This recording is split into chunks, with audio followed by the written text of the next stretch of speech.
as to those audiences who are joining us online. Thank you again for joining us this afternoon.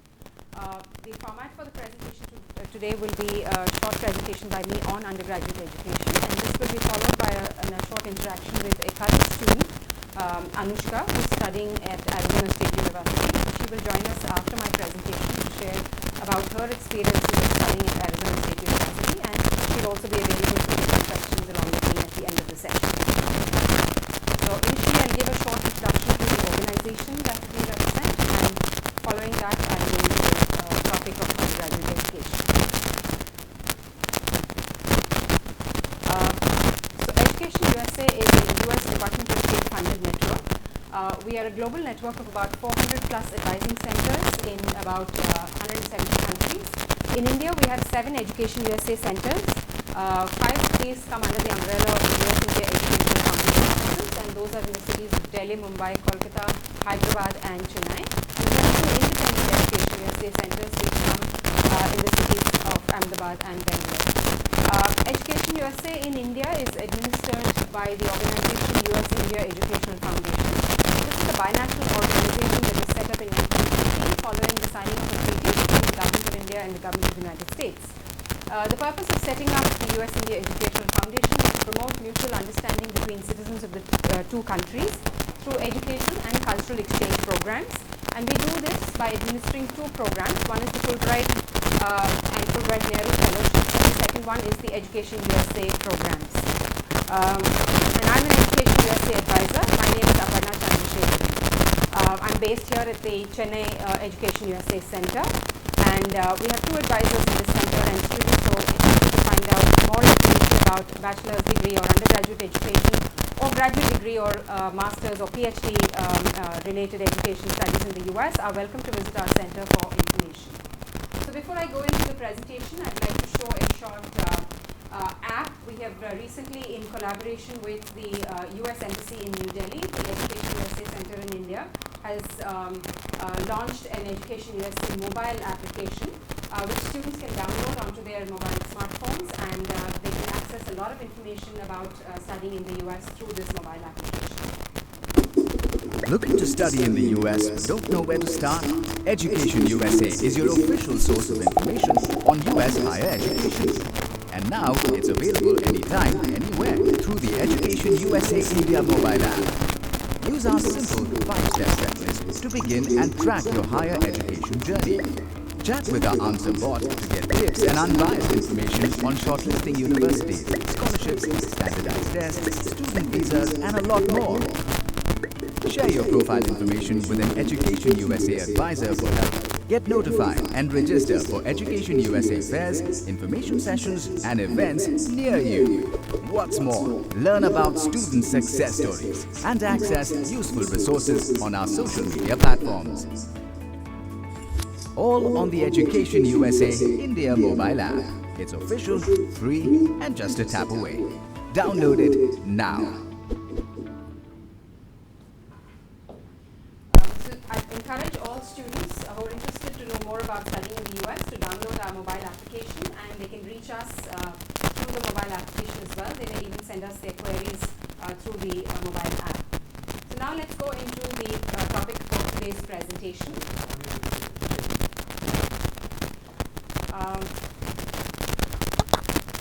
Sorry, we're having some technical difficulties. I will stay through if you can tell me anyway.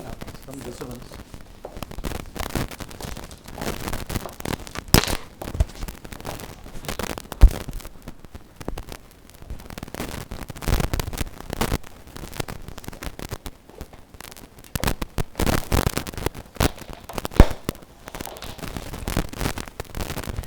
We're very sorry about that technical difficulty that we had in the middle, and I believe my voice was not being heard on the online transmission. Apologies for that. So as I said, we're going into our presentation now on undergraduate education in the US. Just to share some basic statistics with students who are watching and with those who have joined us here today for this afternoon session. In the academic year 2017-18, there were as many as 10 lakh plus international students who were studying in the United States, and out of this large number, almost 200,000 or up to almost 2 lakh students were from India alone. And most of these students are either doing their undergraduate degree, graduate degree, or a PhD program in the US. Hopefully some of you who are joining us today or watching this program might add to that wonderful growing number of students, Indian students in the US in the coming years. So quick reflection on why should one consider going to the US to study in the first place. There are multiple reasons that I'd like to talk about over here. First being flexibility in the programs and curriculums that are offered by US colleges and universities. Students have the flexibility to change their course of study. Let's, for example, assume that a student joins for a particular program in their first year, and they find that they'd like to shift to a new program, completely different subject, maybe by the end of this first semester. Students have that flexibility to do so in the US. So they may switch between fields of study or majors, as they are referred to in the US. Students may explore interdisciplinary or multidisciplinary programs between different schools in a university or a college. They may also be able to pursue dual majors or even dual degrees. So there's a lot of flexibility in that sense. Undergrad students also have the flexibility of perhaps applying to a university as undecided major, in the sense that a student doesn't have to inform the university as to what they're going to specialize in at the end of the 4 years. They could join as undecided major, and after completing 2 years of study, where they take a lot of core courses, which are general education courses, they can then at the end of second year declare their major. However, in certain universities where a particular major is very competitive, they might require students to indicate their choice of major at the beginning with their application itself. However, there are many other colleges and universities where you may join as an undecided major as well. So I would urge students to do their homework and their research, and figure out what exactly are the requirements or what a particular college or university accepts, and accordingly plan for their studies in that particular college or university. Apart from that, the next reason I would urge you to consider the United States is in terms of the choice of universities. There are as many as 4,700 accredited universities in the United States, offering a diverse range of courses and curriculums. And so there is plenty of options to choose from. You could choose from a small institution, which is a community college, which offers a 2-year degree program like they call the associate's degree. You could choose to study at a liberal arts and science college, or you could choose to study at a large research university, which could be either a public university or a private university. So in terms of number of choices that a student has access to, there are plenty in the United States. In terms of quality, US institutions are known for their robust curriculum, research work, a lot of networking with industry. Many of students might be lucky enough to study with a Nobel laureate as a faculty member. Even undergraduate students have the opportunity to do research, undergraduate research in universities. So in terms of quality, I would say US institutions definitely are at par with some of the best in the world. When it comes to value, there are two ways of looking at it. One, of course, is that education in the United States should really be considered as an investment in your future, in terms of your personal and professional life, because a degree from a university or a college in the United States is accepted the world over. And there is also a diverse range of options available in terms of the cost of education, whether it's a community college or a liberal arts and science college or a public university or a private university. So there is an institution available for every kind of student. So in that sense, definitely it's value for money. And of course, there is a global and diverse faculty, as well as a diverse group of students that are part of US university campuses, and they offer great learning opportunities for students, particularly international students. So these are just some reasons that students from India can consider the US for their higher education. So I'll just give you a quick outline as to what the system is like in the US. So typically, a student completes their high school diploma in the US and then goes to college. So in India, it would be a student completing either their 12th grade. It could be any school board, a matriculation or a state board curriculum. It could be CBSE curriculum, ISC, ICSE curriculum. It can be even a student going to a Cambridge curriculum or an IB curriculum. Students can be from any background, and they can all think about doing their higher education in the US. So there are two pathways that students can consider from India for doing their bachelor's degree or undergraduate education in the US. The first pathway is going to a community college, which is typically a 2-year program, and you will get what is called the associate's degree. The second pathway is directly going to a liberal arts and science college or to a university, a public or private university. And at the liberal arts and science college or at a university, the programs are typically 4 years long, and you would get what is called the bachelor's degree. Now, students who are going to a community college and considering their doing the associate's degree can also consider transferring in for the third and fourth years, that is after they complete their associate's degree at a community college, they can transfer to a university to complete their third and fourth year and to get a bachelor's degree.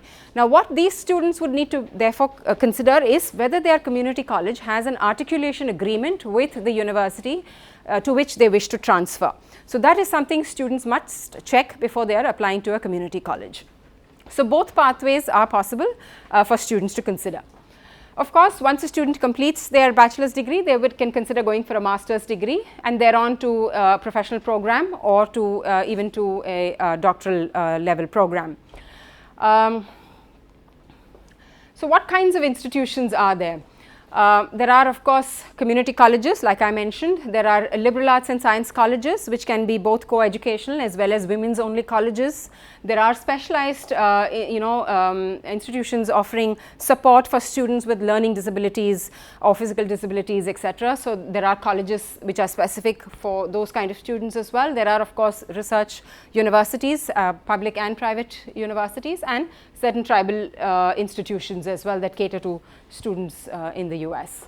So, these are a range of institutions that are available, and of course, there are the faith-based institutions as well that students can consider applying to. All right, so how soon do you need to start preparing if you want to apply to a university in the US? We typically advise students to start early, and by early we mean at least 12 to 18 months before they actually join a university. So, just to give you an example, if a student is considering joining a US university for the fall semester in the year 2020. So, the academic year in the United States begins in the fall semester, and this typically falls in the month of August and September. So, if a student wishes to join, a high school student in India wishes to join in the fall of 2020, which is August, September 2020, they should actually start their shortlisting process by February of 2019. They should start their entire process by 2019 February. Basically, the homework and the research that you need to do in identifying your universities, etc., can start as early as February 2019. So, you would basically be going through these 5 steps to your US study. The first step we refer to as researching your options and shortlisting your universities, and that we say start as early as 12 to 18 months prior to joining the university. The next step is financing your education, basically a step where you figure out how you are going to pay for your education. You start exploring scholarship opportunities and financial aid opportunities. So, that also you need to start doing parallelly as you are shortlisting your university. So, anywhere between 6 to 12 months of joining a university, you need to start doing that process. Then of course comes the actual process of submitting your applications to the university. This can vary depending on the university or college that you are applying to, and anywhere between 10 to 12 months prior to joining the university, you will be submitting your application. So, again, using the same example I used earlier, if you are applying for fall 2020 or September 2020, your application deadlines will start anywhere from November 2019 onwards. So, it can go on even up to April of 2020 depending on the college or university you are applying to. Each college and university may have a different deadline date. So, you will need to check on each university or college's website as to what their application deadline is. When you are applying, you will also come across terms like early decision deadline, you might come across early action deadline, regular decision deadline, and you may even come across a rolling deadline. So, what do these sort of deadlines mean typically? A regular decision deadline is where they give you a specific date, and by then you of course submit all your documents for your application. A rolling admission deadline is where the university will accept applications throughout the year, and once the application package is complete, they will consider you for the next semester, upcoming semester. Now, early decision and early action are more specific in the sense early decision deadline is a binding commitment that you make to the university. You can choose only one university as your early decision choice, and what you are essentially telling the university is that you are my priority, top priority institution, and if I get admission to your university, I will withdraw my application from all other universities. So, early decision you can only apply to one college or university. And then you have the early action deadline where you can apply to multiple universities and there is no binding commitment. However, there is another terminology that you need to be familiar with, which is in some universities you might read single choice early action or restrictive early action. Now that is a slightly also a binding sort of commitment that you are making. For example, certain private universities may say that you may not apply to any other private university, but you are welcome to apply to multiple public universities.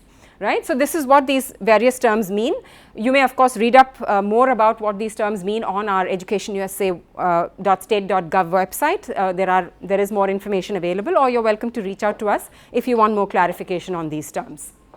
Alright. Then of course, once you submit your application, you will also be required to submit your financial documents, and once you get an admission letter or an I-20, which is called the Certificate of Eligibility, or what we would typically in India refer to as an admit card, once you receive that, then you can start your visa application process, and of course then start gearing up for the pre-departure orientation. So these are basically the various stages of your application process.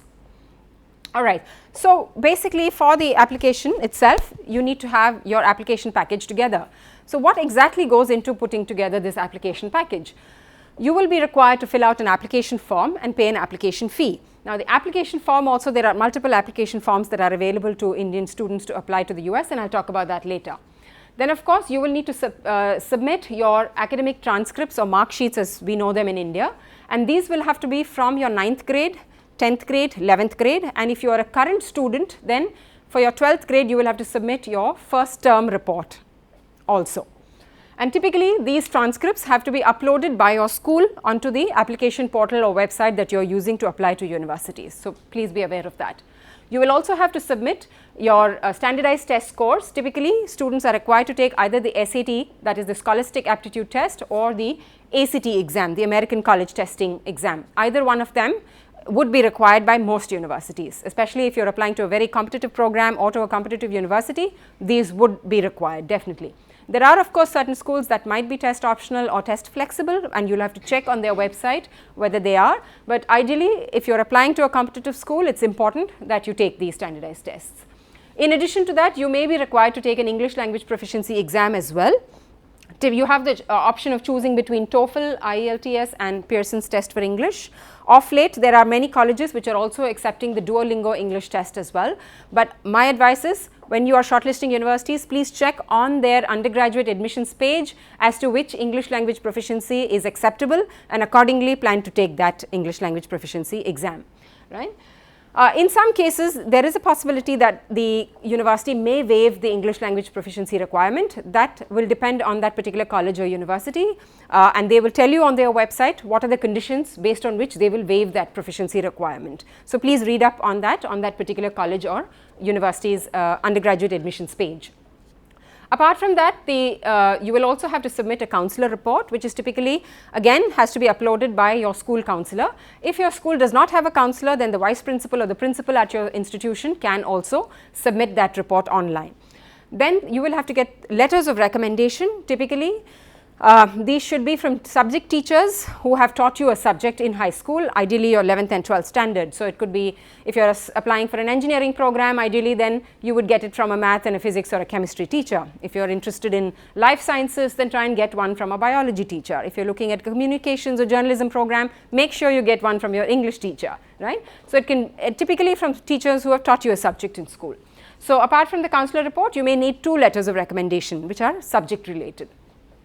As part of the application, you will also have to submit an essay. Now typically, for example, if you were to choose one, there is one application portal that you can use called the Common Application Portal, and if you take that, on their website they will provide you 5 prompts, and you can choose one of those prompts and then write an essay based on that. Apart from the main essay that you write as part of the application form, certain universities may also require you to write a supplementary essay which might be much shorter in length, but that is again something that you need to be prepared to write. In addition, you will have to submit a resume, as in you do not need to actually upload a resume, but the application websites will provide you ample opportunity to talk about your various extracurricular and co-curricular activities as well as your community service experience. So make sure you are prepared with information about all of this. Then of course, if you are applying for, let us say, a fine arts or a visual arts or a performing arts related program, or even programs like architecture or design, then you may be required to submit a portfolio. Now for example, for students who are applying for theatre, who might be applying for filmmaking courses, or if they're applying for music or dance sort of conservatories, they might even have to upload an audition tape. They might, or a video recording of their performances and things like that. So be prepared, depending on the kind of course or subject you're applying to, you will have different admission requirements. And of course, finally, parents would have to submit financial documents which state that they have enough funds to pay at least for the first year of the total cost of expense of a particular student's academic sojourn at that particular college or university. Students must also be aware that if they are looking for financial aid, then they should be filling out this form called the College Scholarship Service Profile, which is available on the College Board website. Now, there are many US universities which accept the CSS profile application form to be considered for financial aid. But certain universities don't accept the CSS profile. They will have their own international student financial aid application form on their website, and students must then fill out that form separately on that particular university's website if they don't accept the CSS profile. Now, if a student is an American citizen and is based in India and is doing their education in India, then they can also consider filling out the FAFSA, which is the free application for federal scholarship assistance, which allows them to get federal aid in the form of grants, loans or scholarships basically. So, FAFSA is something that US citizens who are based in India and studying in India can fill out that form as well. Then of course, certain universities may ask for either a personal interview or a meeting with an alumni as well. So, students should be prepared for doing that as well. This of course might happen much after you submit your application to the university. Alright, so what are the standardized tests and that you can take? I had already mentioned SAT, and the SAT subject test is one option. The ACT is the second option. Now, there is something called AP exams and CLEP exams. Now, AP exams and CLEP exams may not be considered for the actual admission process to the university, but they can help you with waiving credits for general education courses in your first year. So, for example, if you want to save some money, then doing the AP exams is a great way, and CLEP exams are not offered in India. But you might be able to do them even after you join the university. You might be able to take CLEP exams. Now, AP exams, there are 38 subjects in which AP exams can be written, out of which in India we offer 23, and the US IEF organization in India administers the AP exam. Typically, these are conducted in the month of May. So, students should get in touch with us early enough to be able to register for the AP exams. CLEP exams are not offered in India, but these are some things you could consider. This is an exam you could consider taking when you start your classes in university in your first year. You might be able to take your CLEP exams there, and you will be able to get waiver for some of your general education core courses if you were to get good grades in those CLEP exams. CLEP exams, I think there are 34 subjects that you can write the CLEP exam in. Apart from that, of course, I have already mentioned the English language proficiency, the TOEFL, IELTS, the Pearson's test for English, and like I mentioned, of late even Duolingo is being accepted by many universities. But please always remember to check on each university's undergraduate admissions page as to what English language proficiency requirements they accept and what standardized tests are required before you make up your mind on taking one of these exams. Alright, so this is what you send to the university as part of your application. So, what do they look for when they are reviewing your application? So, they will have an admissions committee that reviews your application, and they will look to see whether you meet their eligibility criteria. What is your academic performance like? That is very important, of course. Are you the right match for their university? Do you show leadership skills, and what sort of motivation and commitment do you show to the pursuit of the program that you're hoping to study in the university? So, basically they are looking at a student's overall profile. Please understand that it's not just you might be a brilliant student, but the university is not only going to see your marks or your SAT score or your TOEFL score and give you an admission. They are going to see what else you've done outside of your exams. So, your overall profile matters a lot in the US university admissions process. They want to know what extracurricular activities you've been involved in, and right from grade 9 to grade 12 you can share with them what you've done. And if you have any experience of community service, it will add great value to your profile, and if you haven't thought of doing something like that, please do consider volunteering. Ideally start from 9th grade itself, but if you haven't done anything at whatever stage you are in right now, Of course, if you're already in 12th grade, it might be a little difficult to start, and it might sound like you're just doing this for the sake of your application. But if you've still got a couple of years to go to apply, I would say do consider doing some kind of voluntary work and do something that you're passionate about. Don't do it just because you want it to look good on your application. Do something that you're passionate about. It could be anything. A student who's interested in communications could write about issues that matter to him or her. They could write for newspapers, the school newsletter, newspaper, whatever. A student who's interested, I know we had an advisee who was passionate about developing mobile games, and so the student created an app that allowed NGOs to connect with individuals who want to contribute their time, services, or materials to NGOs. You could be a student who's brilliant in a particular subject, or you're very passionate about, let's say, a particular subject. You can take supplementary classes for students who cannot afford maybe extra classes like that. You could do any kind of thing. I mean, let's say you're a sports person or an athlete of great merit. You could run a little coaching program for students, underprivileged students. You can do various things as part of your voluntary activity. It's just a matter of figuring out how you can convert your passion into a community service project. So do think about that. That's a great way to talk to the university about the fact that you're more than just numbers on your mark sheets. All right, so these are some criteria that you can consider when you're shortlisting university. Type of school essentially means whether it's a public or a private institution, what is the cost of education, whether the university or college offers you financial aid, where is it located? And location is important from two perspectives. Of course, one from the climate perspective. So if you're the kind of person who freezes in cold weather, then you obviously don't want to go to the northeast or maybe the northern parts of the US where it could be blistering cold in winter.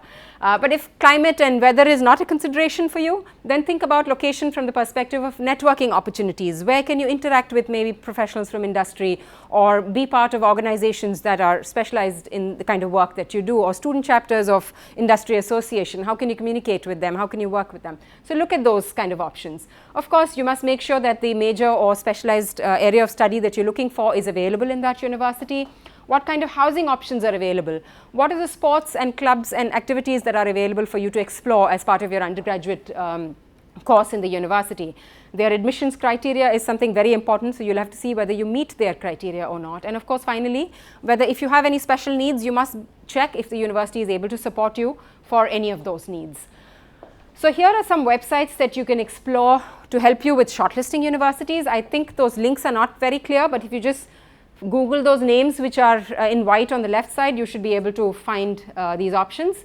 College Navigator, College Board, Search Engine, the petersons.com website, findthebest.com, the educationusa.state.gov is the official website for education in the US, so do consider looking at that as well. And of course, if you know names of certain universities and you've already started exploring those websites, then spend a lot of time looking at the kind of programs they offer and what admission criteria they require from international students.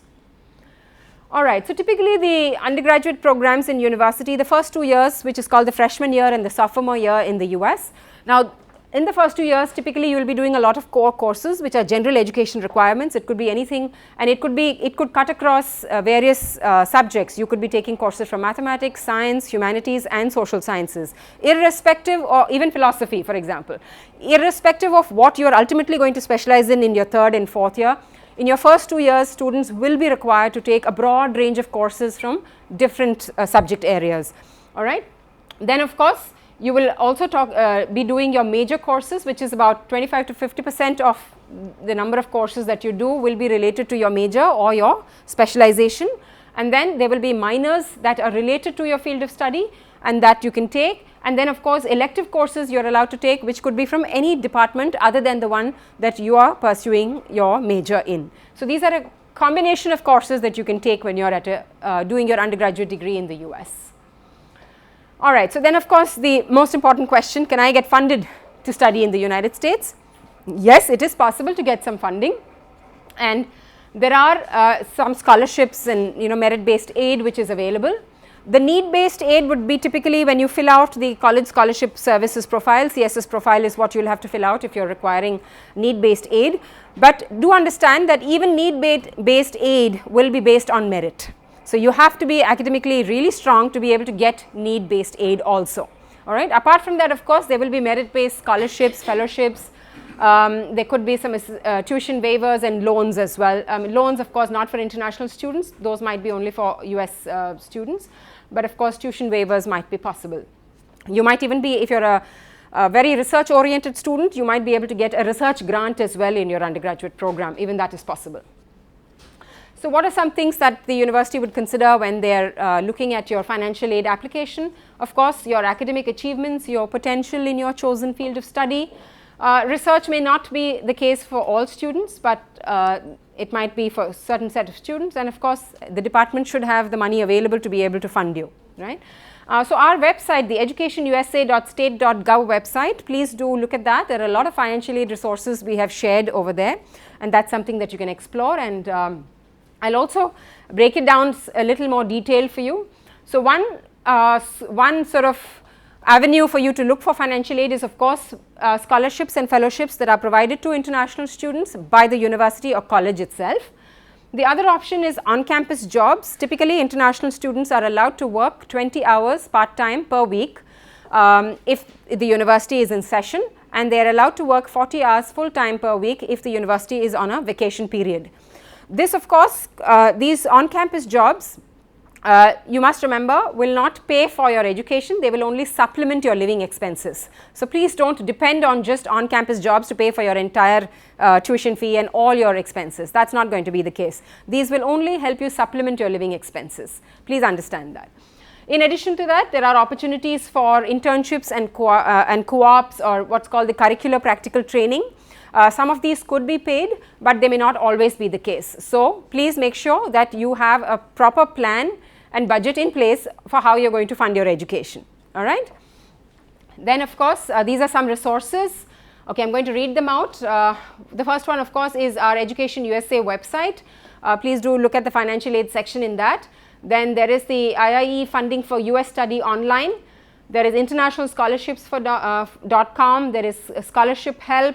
Then the IEFA, which is International Education Financial Aid website, the Global Student Loan Corporation website, then there is International Student Loan Access Group website, the Guaranteed Scholarships website, Merit Aid, FinAid. These are all multiple websites that you can explore for looking for financial aid.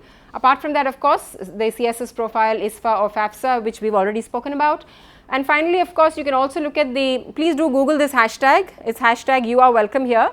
It's a number of about 50 plus US universities who have signed up under the pledge of you are welcome here to offer scholarships to international students. So please do go and look up that particular hashtag. You can just Google it and it will go to their website and it will tell you which are the colleges and universities who have signed up for offering scholarships under this hashtag, and you can see if they offer the kind of majors that you're interested in.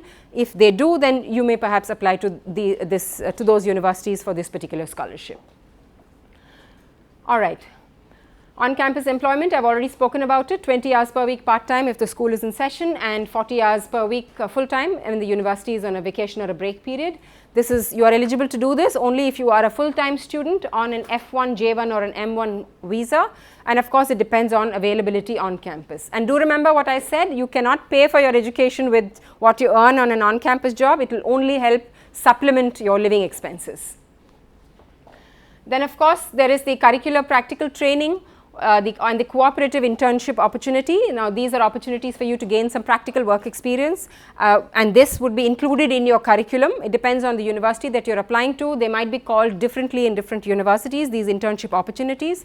So please do spend some time looking at the university's website to understand if they offer internship opportunities as part of the curriculum, and if they do, what's the nomenclature and what exactly does it involve. So do look that up.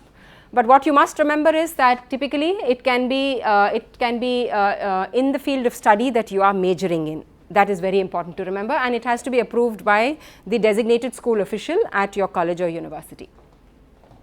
Then of course is the optional practical training or the OPT, which you can typically do after you finish your degree. This is for students who are on their F1 visa. And this is like an internship opportunity, and all international students get 12 months of OPT. But if you are a STEM student, which is science, technology, engineering or mathematics students, then you can get a 24-month extension as well on the OPT. But this is typically after you finish your degree. Again, it has to be related to your field of study. Please remember that. Finally, once you have received your admission offer from the university and the I-20 document, which is the certificate of eligibility. Once you receive that, you can begin your visa process. So once you get the I-20, you pay something called as a SEVIS fee, Student Exchange Visitor Information Service fee, and that is a $350 fee that you pay. And once you pay that, then you can schedule and prepare for your visa interview. You will need to pay a visa application fee as well, and that is $160. Now, this visa process is essentially only for international students or students who hold an Indian passport. If you are an American citizen based in India, and you don't need to be going through the visa process. Once you get an admission letter from the university, you are good to go to the US to join the university. All right, and once you get your visa, you must consider attending the Education USA pre-departure orientation, because that's a day-long intensive program where we basically take you through what to expect when you arrive in the US, and we talk about pre-travel arrangements, we talk about social and cultural integration, we talk about campus life, safety, security, we talk about academic integrity, and basically preparing you in terms of what to expect before you head to the US. So that's a program that you must consider attending. Right. So basically, I'd just like to share some of the resources that are available, free resources that are available to students to access. The first one is our Facebook page. Please do go and like that page. Education USA India is our Facebook page. We post regularly articles of interest, scholarship information, scholarship alerts. We talk about programming events and things like that. All that information will be on our Facebook page. So do follow up our Facebook page regularly. Apart from that, you may also visit our YouTube channel, which is Education USA India. There are free videos available for students to watch, and there is a video available on every step of the US university application process. So please do consider looking at those videos as well. These are free resources you can explore. Please do look at our official websites, which is educationusa.state.gov and usief.org.in. Our monthly calendar of events will be on the USIEF website, so please do look at that website to check about programming information for upcoming events and sessions at the American Center here in Chennai. If you're in Chennai, based in Chennai, you're welcome to visit our office at the American Consulate. The address is provided on your screen. Please note the timings, and please do call us before you come, because there are certain security regulations that you need to follow to enter this building. So please do give us a call before you come to check on those. And of course, we also host monthly, we host 2 webinars on Saturdays, typically at 10 a.m. on 2 Saturdays in a month, and the link for our webinars is also provided here on the screen. Do check our calendar of events to figure out what are the upcoming topics for webinars in the month of July as well as in August as well. So with that, I've come to the end of my presentation. I'm now going to invite our student Anushka, who is a current student at Arizona State University. I'm very happy to say that she was a frequent visitor to the Education USA Center and took our advice when she was applying. I'm going to invite Anushka to say a few words about her experiences of studying in the US, and then both Anushka and I will be available to take questions from both our in-house audience as well as from our online audience. So to the online audiences, I'd like to request you to type your questions in the comment section of the Facebook live stream that you're watching. Otherwise, you can please type in your questions to that WhatsApp number which is coming up on your screen, and you can share your questions with us, and we'll surely take your questions and answer your questions. So over to you, Anushka. You want to hold that? Yeah, I can't clip it. Can I clip it? I can't clip it. Okay. Can I see him? Yeah. Okay. Hi everybody. I'm Anushka and I'm majoring in English. Center. Yeah. Okay, so I'm majoring in English and I'm a sophomore at Arizona State University. So I was sitting amongst you last year. In fact, I was a fall 18th student. So I left on August 3rd, and my parents had accompanied me to the US. So the first time I went there, I was like all excited and all of that. Once I went there, I started feeling homesick. I was crying, there was a drama. And then I went to the campus, started exploring the campus with my parents. Then I met my designated school official. I told her I was homesick. And typically I was supposed to go to another campus actually. Usually universities do have they work on multiple campuses. So mine was called the West Campus. So this was a very silent, very secluded kind of a place, very peaceful, and I'm very talkative. So I couldn't stand that place. So then I asked her, got myself shifted to the Tempe campus, which is the main campus. So that was more like home to me, because like the minute I stepped into campus, I could only see, like I could just see students everywhere, teachers and professors, and then I could like see a lot of Indian students. It literally felt like I was at Chennai. It didn't even feel like I was at the US. And then I went, met my friends. So we had WhatsApp groups here before I went, so I could get in touch with a lot of my friends. So I contacted them, and then we all had a like a group meeting at the US, and then we all explored the city together. And then by the end of the period, when around like August 16th my classes started, so around August 13th I decided that I'm going to stay back. So when I shifted to the Tempe campus, the dorms were full, so I couldn't stay on campus. Typically first year students, undergrad students are expected to stay on campus, but I couldn't. So then they gave me the permission to move out and stay off campus. So I was a lucky one to stay off campus the first year itself. It was a whole lot different experience. I mean, so you get to explore everything on your own. You tend to be independent right from day one. So I had to cook on my own. I had to have time management skills, everything on my own. So then I started off with my classes. Things were going really well for the first semester, but I began as a psychology major. But then towards the end of the first semester, I realized I hadn't been that interested in that subject. I spoke to my career advisor and my academic advisor about it, and they told me that I could change my major if I needed. So I started exploring options, and I had an interest in writing. So then I took to an English course, checked down the syllabus, spoke to professors, changed my course, and I finished my second semester with an English major right now. And so yeah, and apart from academic things, I had a lot other time to do. Like I was a part of a lot of clubs, like writing clubs, photography clubs, and then I'm also part of the Indian Students Association at ASU. So I was working very closely with ISA with a lot of things like the events and all of that. And then eventually I moved up the ladder, and then now I'm the marketing head of ISA. So yeah, it's a lot of opportunities. It's like you gain a lot of experience. It's not only academic wise, but a lot of life skills also. So I would definitely recommend anyone who's thinking of an education at the USA, it's the best. Thank you so much, Anushka, for that short description of your experiences at ASU. And I've been to that campus. I know what a lovely place it is, and I can just imagine what a great time that you're having there.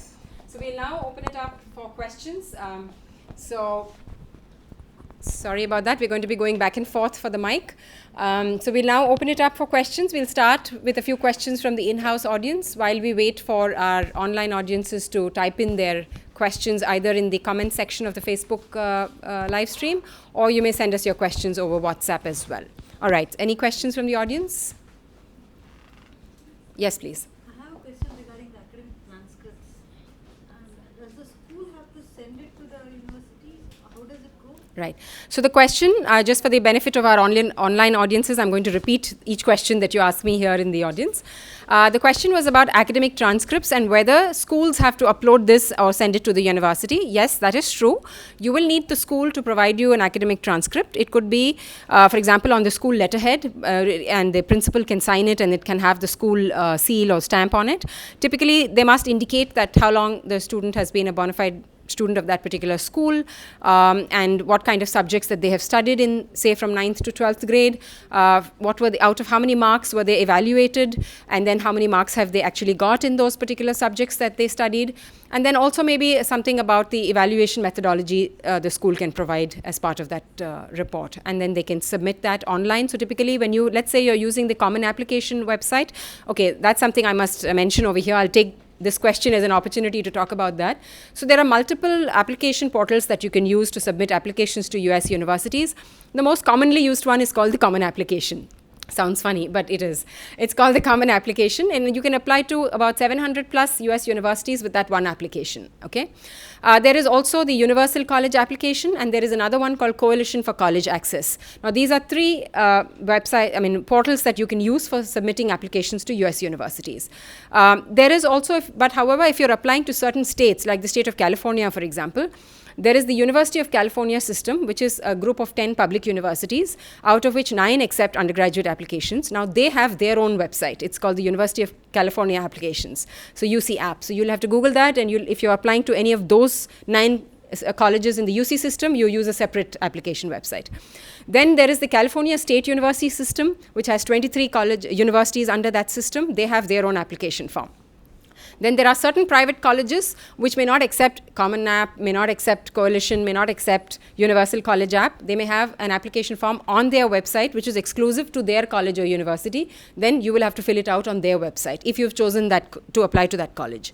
Then of course Texas, if you're applying to the state of Texas, then they have their own website called Apply Texas. So you can apply to public and certain private universities through the Apply Texas portal. But if most of the colleges that you have shortlisted are accepting the Common Application or the Universal College Application or the Coalition for College Access website portal, you may just use one of those to apply to the universities. Now, once you are filling out that application portal, you will have to provide information about access to upload the school documents to your school, and they will have to upload it for you. Similarly, the recommendation letters, you will have to provide the information about the teachers who are going to submit that information, and then they will get an email, and then they will have to upload it for you. So that's something. But what I would suggest is when you are filling out an application portal, there will be a tutorial available. Like the Common App, there is a tutorial. Whether you're filling out the FAFSA application form, there is a tutorial available for it online. So please do explore these free tutorials that are available on how to fill these application forms so that you're well versed on what documents you might need before you actually start filling out those application portals. Right? All right, next question. I actually tried in a school for the 9th standard and 10th standard. She's 11. So 10th, they gave the board marks. For 9th standard, when we asked, again, just like the 10th board marks, they gave a sheet. They just gave only that, nothing else. Like there were no remarks or comments in it. Just like the 10th board marks, the 9th standard marks sheet also was given. Okay, so the comment from the lady in the audience is that the school for her particular for her daughter's school gave the board exam mark sheet for the 10th, and for the 9th, similar to the board exam mark sheet, they just gave a letter stating those are the marks that were obtained by the student in grade 9. It's fine because it's only the transcript here. That is only a transcript. So as long as the transcript has information that a student was a bona fide student of that school, and this is the marks that the student obtained in that particular class, and it's officially on the school letterhead, and it's signed by the principal or the vice principal with the school stamp and seal, that's fine. That's a transcript. A school report will have to be more descriptive, or a mid-year report or a school report will have to be different, which the school counselor will have to provide. And of course, in the absence of a school counselor, a principal or a vice principal can write that. So that's a different report. So please understand that transcripts are different and school reports are different. So if the transcript is not too descriptive, it's fine as long as it's got the marks and the information about the students, in that particular class year, that's fine. Yeah. Sorry. I'm just coming to you. Yeah. From Karthik G. Yeah. He has asked about undergraduate transfer programs to Ivy League colleges. Okay. So we have a question. I'll just come to your question. Please hold on. So we have a question from an online audience member who wants to know about transfer to Ivy League colleges. Now, the transfer process works the same to whichever university or college you choose in the US, including Ivy League institutions. There are, of course, 8 private Ivy League institutions.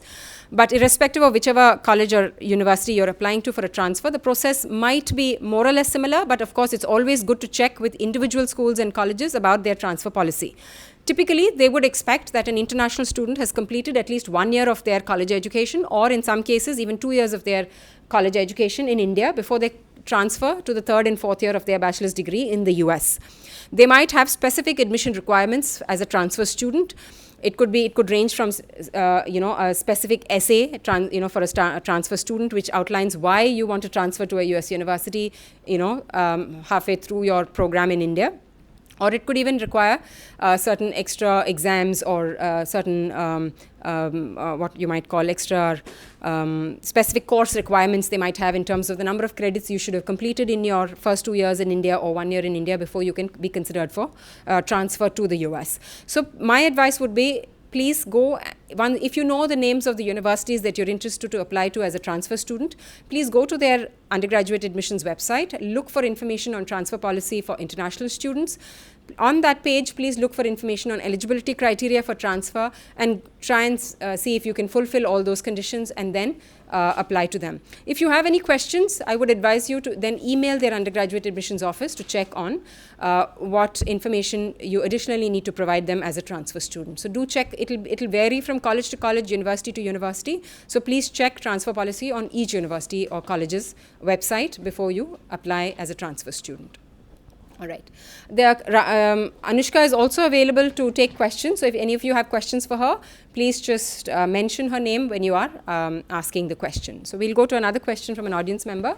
Yeah, so regarding the transcripts, are those only the end of year grade, or do they want individual terms or semesters as well? Okay. So the question is that as far as transcripts are concerned, at the end of the year grade, is that sufficient, or you need term-wise, do you need marks? Typically, end of year grades are sufficient. You can just ask, in your case, you can ask the principal to give you on the school letterhead. So for 9th and 11th standard and maybe the first term of 12th, it can all be given in one letterhead itself by the school principal, where they talk about what are the subjects that you've taken, out of how many marks were they evaluated, and what is the score that you received in those particular subjects. And then of course they indicate that you're a student of the school and for how long you've been with the school. For the 10th grade, if it's a board exam mark sheet, then they can just have a copy of that, they can attest it officially and give it to you. So that's something that they can give you. Talking about letterhead, like if it is a printout and then the principal and everybody else signs with the seal, is it not okay, the question was if there is a printout of the mark sheet and if the principal signs it and the school seal is placed on it, is that sufficient? That could be sufficient if it's a 10th grade, because that's a board exam mark sheet. You cannot obviously recreate that because it comes from your school board in either in New Delhi or in Tamil Nadu or whichever state you're studying, if it's a state board school. But as far as, so the 10th grade, that should be okay. But for the 9th, 11th and the first term of your 12th, I would suggest get it on the school letterhead, please. Yeah. Any other questions? Yes, please. Essays, you mentioned that there will be around 4 or 5 prompts. So the students to write the essay, do they upload it when they submit the common application? Yeah. So this next question is about the essays that have to be written as part of the application. The audience member wants to know how these can be uploaded to the application portal. So on the let's assume that your son or daughter is using the Common Application portal to submit the applications. Common App has about 5 prompts or so. You can choose one of the prompts and you can type it in. Your response can be typed in there itself. Yeah. Yes, please. Any other questions? Question for Anushka. Okay, there's a question for Anushka. So you studied school here? Yes. University there. So what differences do you see culturally as well as academic-wise? What are the challenges?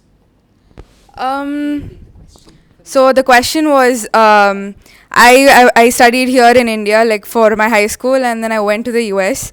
So what cultural and academic differences did I observe between the two places? So academically speaking, I didn't observe any difference because I did my A-levels here, which is an international board itself. So it was all application based for me, like how it's in the US. So that's what actually prompted me to think about an education at the US, because I was comfortable doing my A-levels. It was very, basically it's application based, so it makes you think about the reality. So I was more comfortable with that, and so I went ahead with an education at the US. So academically, I wouldn't say that there was a difference for me. Culturally, yes, there's a lot of difference. Here, it's like a teacher-student interaction at school. So it's like, the teacher teaches and then you make notes and then you study and then you have doubts, you go ask them. Or sometimes they even repeat for you. Like you don't even have to ask your teachers, they'll repeat for you. But at the US, it's not like that. It works totally in a different way. Before each class, you're asked to read something, you're asked to do assignments, there's a discussion board that you have to complete before class. So there's like a whole lot of things you have to do before class. It's like you study before your class, and then you go and the professor teaches. So if you don't understand, you speak up, you say that you don't understand. They won't repeat it for you. So it's more interactive, and the session at the US is like less authoritarian. It's like, it's more friendly, it's more interactive in class. It's irrespective of the size of class. You are a student in among like 10 students or like a class of 250 students, you have to be interactive. You, like, the professor has to know that you exist in class. If you're silent, it's your loss. So that's the only cultural difference that I saw. And you get to obviously study with a lot other students from international backgrounds. Like they'll be from America, or they'll be from UK, or sometimes Turkey, Pakistan, Afghanistan, like at different places. And if it's a huge class, the advantage is you don't sit like in the same place every day. So you get to sit with new people every day. So it's like a new experience every day. It's not the same. Any other questions? A question on visa. Yes. You mentioned we have to start about 5 once we get the admit. Is there a checklist for visa preparation in itself? Because admit does not guarantee him or her getting there, right? Okay, so the question is about how early you need to prepare for your visa application, and is there a checklist on what you need to do to be able to get a student visa if you're going to go and study in the US. We in fact organize visa information sessions, usually like for example, if it's fall 2020, we will maybe organize one in the month of March, April, May, or maybe April, May, June next year. We will be, every month we'll have a session, a visa information session, which will be presented by a US Vice Consul, which is a consular officer. And these are, I would urge students to come and attend those sessions, because there the officer would talk about what the visa application process is all about, what is it that they're looking at when they are reviewing visa applications, or when the student comes for the visa interview. So they provide a lot of tips to students on the visa application process. Typically, a student can apply for, once they get the I-20, the student can apply for a visa not before 120 days of the start of the program at the university. So if, for example, if the program starts on September 15th, work backwards 120 days, and within that window period only you can apply for your student visa. And similarly, you can travel to the US only 30 days prior to the start of the program in the US, and that date will be mentioned on your I-20, the start date of your program. So ideally, I would say, please attend our visa information sessions at whichever is the nearest Education USA center to your residence. Please do visit that center and attend the visa information sessions that are presented by US Vice Consuls, and they will be able to guide you on the visa application process. Yes, please. Anushka, yeah. Yes. You said you are from a state university. Yes. So you also said that you preferred psychology. So did the field that you chose make you search for Arizona State University, or like did you I mean, it's not an Ivy League, so were you thinking about Ivy League and other schools also? Okay, so you're basically asking me how I went on to shortlist my university. Okay, so the question is how I shortlisted on my university. So basically it's pretty funny. I mean, ASU was the only college I applied to, and it was a huge risk, but I did just take that chance. So there were a lot of factors I actually considered in choosing ASU, but for some reason I just felt that ASU was the right place for me. So while doing my research, I went on YouTube basically, and I was Googling everything about ASU. So there were a lot of videos that kept coming up. Like they have like videos of the most frequently asked questions, like from answers from students itself. So for some reason, when I looked at those, it just felt that ASU was my place. Went ahead and I applied for it, and then I had a very strong gut feeling that I would get through, and I was waiting. I actually applied in for the early decision deadline, so I was waiting for it, and luckily I got through, and I just went ahead with that decision. It wasn't that I just never shortlisted. Actually, I had a university list that I was given. But when I went through all my research work and then all of that, it just told me that I was supposed to be an ASU student, and I just went ahead and applied. But I don't suggest that. Apply for like a minimum of 5 universities. Don't take that risk. As Anushka just mentioned, it's not a great idea to just apply to one university and hedge all your bets in one place. I would definitely say ideally, you can apply to about anywhere between 8 to 10 universities. And the shortlisting should be a thought out process. I mean, you should look at various factors. You should, look at the location of the university, the cost of education, whether they offer financial aid or not, whether they offer the major that you're looking for or not, whether they give you an opportunity to explore courses from different schools within the university or not. So these are multiple factors that you must consider. Faculty profile, research work happening in the university. Does this particular college or university offer research opportunities to undergraduate students? So these are multiple factors that you must consider when you're shortlisting universities. Right? Any other questions? Yes, please. Of course. So Anushka mentioned earlier that she'd studied the A-levels and that it helped her because it's application-based. I wanted to know whether you think that it would put a student at an advantage if they studied an international syllabus. All right.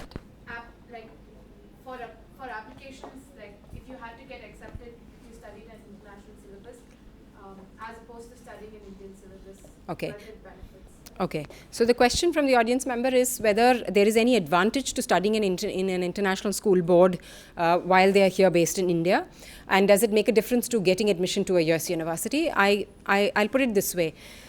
Your academic profile decides whether your overall profile, not just your academic profile, your academic performance plus your extracurricular profile and your community service experience profile is considered in total when they are considering you for admission.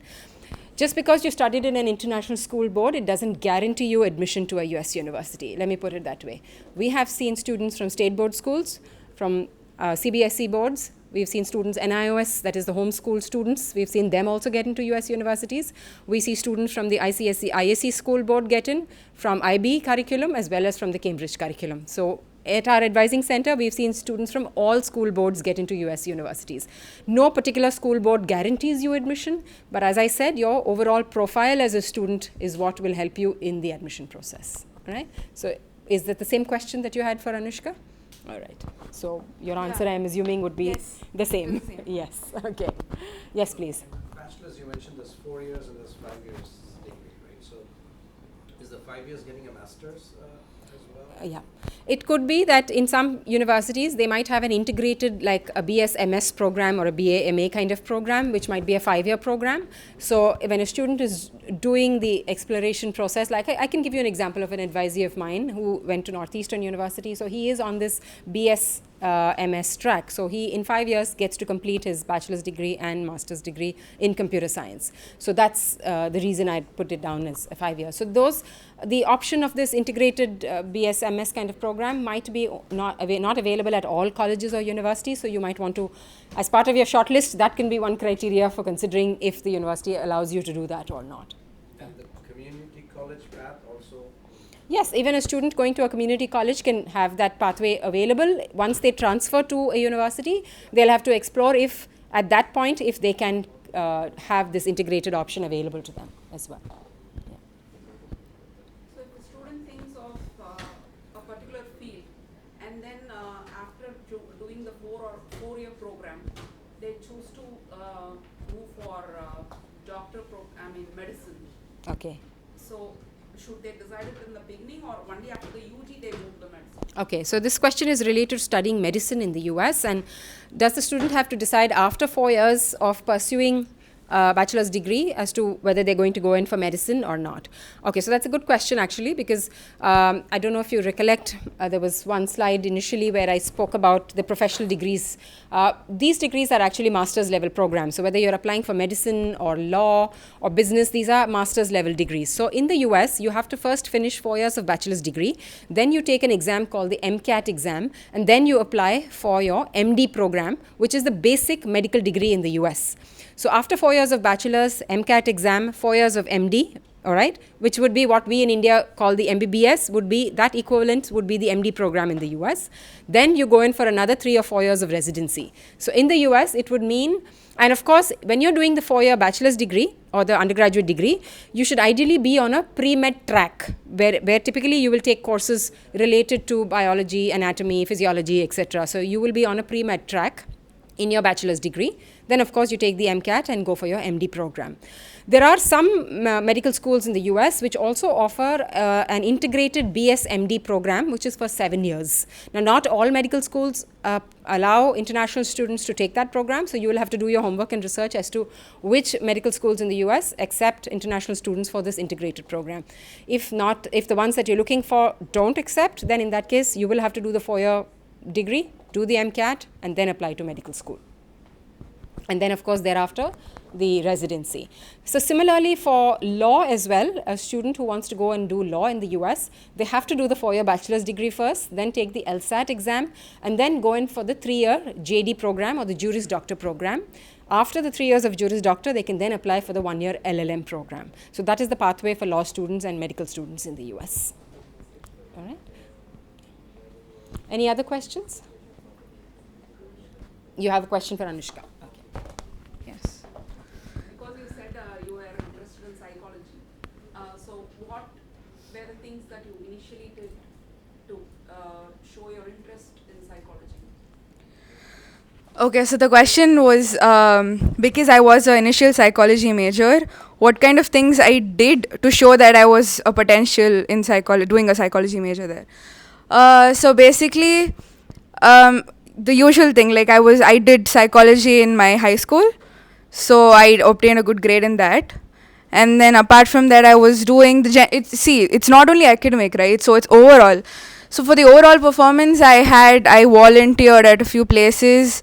I also got in contact with a few psychologists. So with one of them, he's a very famous psychiatrist. He's called Dr. Kannan Girish. I had the opportunity to be an intern under him. So all that added to the profile. Yeah. Did you take your AP exams? No, I didn't take my AP exams. I did my SAT. I did SAT subjects, bio and math, and then I did TOEFL. So I took those exams. So if there are no further questions, yes, you have one. Please go ahead. So I was wondering about the TOEFL. So I know some universities say that if you go to an English medium school, there's no need. But what is the general policy on the TOEFL? Right. So what are the waiver policies for English language proficiency? All right, let's put it that way.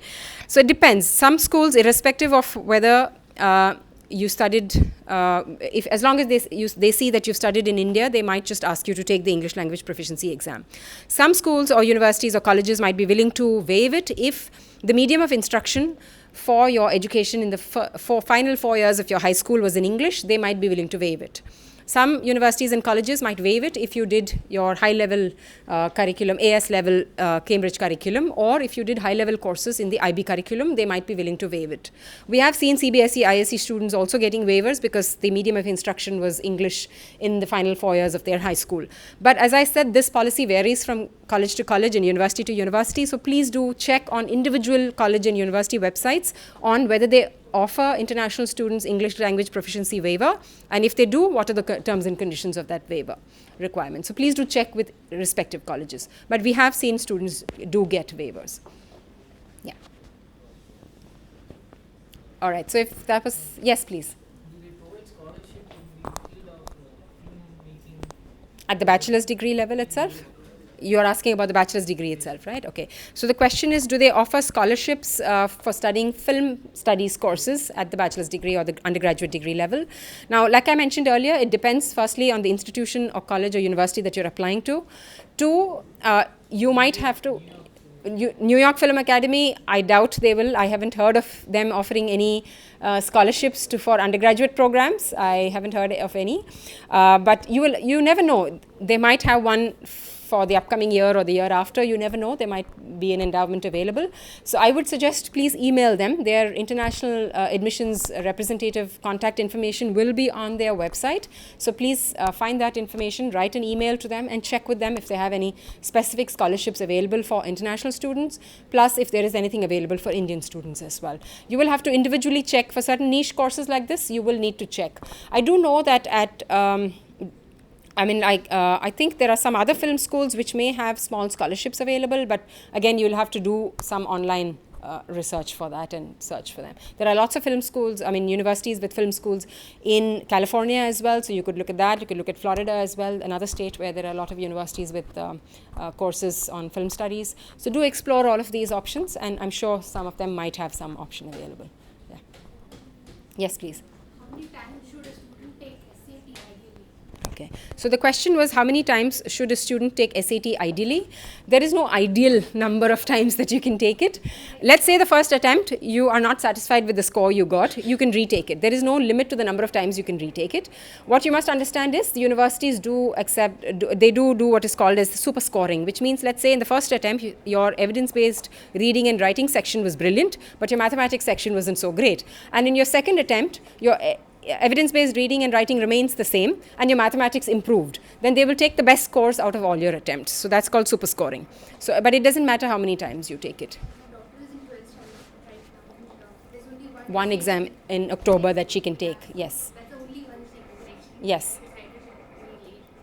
So it's okay for SAT, but she needs to prepare. She needs to prepare and do well in that one attempt that she's going to get in October, because she's already in her 12th and she'll need to submit the SAT scores with the application form when she's submitting it. So there isn't an option for her to take any number of times. What she could do is see if there are any upcoming dates for SAT subject tests, and she can prove her proficiency in a particular subject through the subject tests. That's something she can do. Subject tests, it's specific to a particular subject. So you can take in, for example, in like calculus AB or calculus BC, you could take or you can take in physics, or certain specifics within physics, mechanics there is, and things like that, chemistry, biology. So it is specific to a particular subject. And SAT General is only 2 sections, which is evidence-based reading and writing and mathematics, basically. Yeah. So you can choose to take the SAT subject test if you want to showcase your proficiency in a particular subject. Or you can even look at the ACT as an option, the ACT exam, the American College Testing Exam. Now they have a section in science, math and English. So, and they might have, because that's an online test, it's internet-based test, so there might be many centers available in Chennai who offer that test, and there may be several test dates available for the ACT. So if she feels she hasn't done too well in the SAT, she could consider taking the ACT as well. Yes, please. Pretty much an optional one, right? It's not mandatory. Subject test, it depends on, the question was, are subject tests optional or are they mandatory? A very good question, because it depends on the university you're applying to. Certain competitive programs at very competitive universities may require SAT subject tests also as part of the application process. Many universities may only require a general, the SAT 1 or the SAT General as it's called, or just the ACT they might require. They may not require the subject tests. So again, please do your research, check on each university's website what they require from the student. That's more important. All right? So I think that's all the questions that we have. So we'll stop our session for the day here. Please do reach out to us. As I mentioned, our email ID is here. Chennai@educationusa.org is our email ID. If you have any questions, please do reach out to our Education USA Center here in Chennai via an email or a phone call, and we'd be happy to answer any questions that you have. We look forward to seeing you at our upcoming events. Thank you again for joining us today.